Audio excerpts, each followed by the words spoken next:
So, Bluetooth motorcycle intercoms are useless. Discuss. I got sent this EJEAS Quick 20 for review, and I don't generally do reviews on the channel. As you noticed, it's more about riding and just enjoying stuff and having a bit of a banter. But we are in lockdown and I am bored, so I thought I'd just stick this quick video together. It's not so much a review of this, it's because I've already got an Interphone Tour, so actually quite similar devices. When you compare the two, actually this one's about 6 years old, this one's I don't think even been released yet for proper sale in the UK. Hardware's finished, the software and firmware's still being updated, and the app's not been released on the App Store, so I can't really give it full judgment anyway because it's not the final product and that wouldn't be fair. What it has reminded me of is just how Bluetooth intercoms still haven't been given that ability to perform the way my old wired autocom used to do 10 years ago, where you had perfect sound in your ears all the time, the volume went up and down as per the bike pretty well, pretty easily. You didn't get dropouts, you didn't get connection issues, and it just made me think that actually Bluetooth has still got a bit of a way to go to actually catch up to be the decent intercom system that it could be for bikes. This one in fairness does a pretty good job. This Interphone Tour, bear in mind it's 8 years old, I've been getting quite a few connection issues with this. I think the general issue is you've got a triple whammy of the intercom trying to talk to the phone trying to talk to the sat-nav to transfer data backwards and forwards. I've got a TomTom rider, and then you've got the TomTom trying to talk to the intercom to give you the directions, so you've got a three-way circle.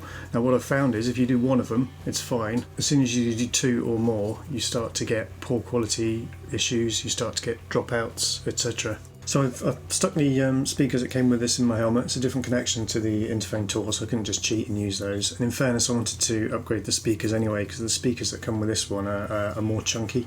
They got slightly bigger drivers in them, so a better bass response and a bit more oomph and volume in the actual helmet. And in testing, I've been out on the road, did a 200-mile trip around the Peak District yesterday just to blow the cobwebs off the bike. Now we're allowed to. It performs well. It still gets the connection issues, still gets the dropout issues. I tried it working all three around.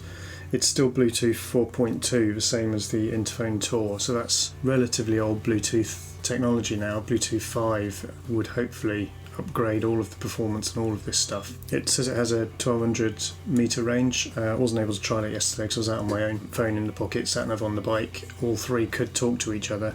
They did drop out at one point. What I tried to do was play some music whilst also listening to sat-nav directions, whilst at the same time my sat-nav was talking to the phone to pull data for traffic, and didn't like it, in fairness. The Interphone Tour doesn't like it either, that just crashes out. I think that's a symptom of Bluetooth and not the actual intercoms. That for me is one of the things that Bluetooth needs to try and fix. I'm hoping Bluetooth 5 will do that. Certainly I haven't done my market testing because I've been perfectly comfortable with the Interphone Tour. The way I use the intercom is I'll either have just sat-nav directions, occasionally I'll be using it as an intercom to talk to Dave on the bike. It can be interesting because I tend to switch him off after a while because he moans so much about everybody. Not only joking, Dave. But the key thing for me was it does one thing well, but it won't do all three. In fact, it struggles even with two, and you start to get quality issues on the voice in your head. I think that's absolutely to do with the amount of data that's thrown backwards and forwards over the Bluetooth, which is not really designed for super high volume data levels. It was originally designed just to carry one audio signal between a headset and a phone. So, I mean, I think there's promise. The EJEAS is certainly got 15 hours battery life out of it. I mean, I was all day in the saddle yesterday. Well, I say all day, about an 8-hour trip yesterday. With all the stops, never bothered to turn anything off. It was permanently connected to my sat-nav, which I never turned off either. And it's handled it with ease. It still had 3 out of the 4 battery lights on, so it only used about a quarter of the battery, if that's to be believed. You know, if you're going to get a Bluetooth intercom, don't get one on the basis it's going to be able to do everything all the time. Get one on the fact it's going to be able to do one thing well. I'm yet to see one that can do better, but yeah, fingers crossed it will. So enough of the crappy stuff. I took it for a ride yesterday, so the Peak District is far more interesting than me, so I shall end on that note and see you all again soon.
an opportunity just to show you how pretty much how easy it is really to fit one of these things. Not really one for the instruction manuals. Okay, that's what I was hoping for with this. Much better speakers than what appears to be in my current one. So it really is looking like a mess of wires. How easy is it to fit one of these things? Pretty easy. One thing I would suggest is test it all before you stick it into the helmet. I'm not going to do that because you don't want to sit here watching me test this thing. With any helmet like this, they're pretty much all the same. You just got to pull the pads out. A lot of them are on poppers. If you've got a cheap 50 quid helmet, you might well find it's glued in. So my suggestion on that is don't buy a cheap 50 quid helmet because it probably won't protect your head either. And if you can afford to put a 75 quid, I think this one's about 75 quid, so it's pretty cheap as far as intercoms go.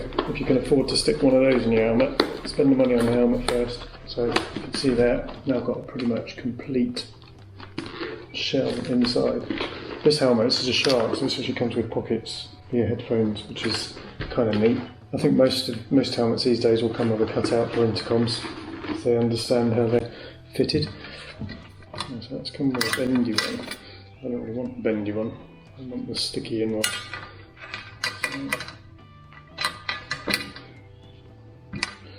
So that's for an open face helmet.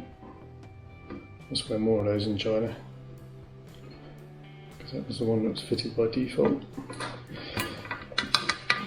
Make sure you get your left and right the right way around, because sometimes they're different lengths, as you can see there. Shorter one, closest to where you're going to put the helmet, which for me is always on the left side, which that means I can adjust it with my clutch hand. Don't stick it on the other side on the right side, because it means you can't do anything with it whilst you're riding, because you've got to take your foot off You've got to take your hand off the throttle to do it. I'll take these pads off, because I don't think I need these. Pop it in like a licorice also.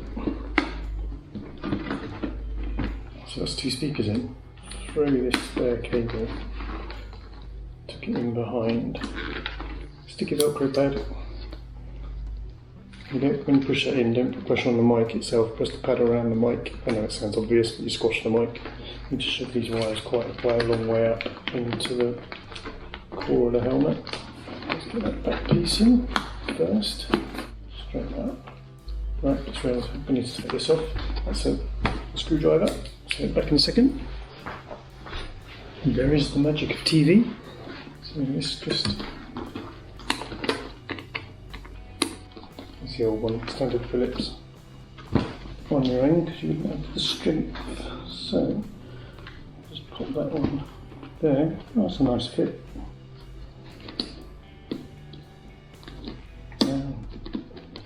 Makes sense really.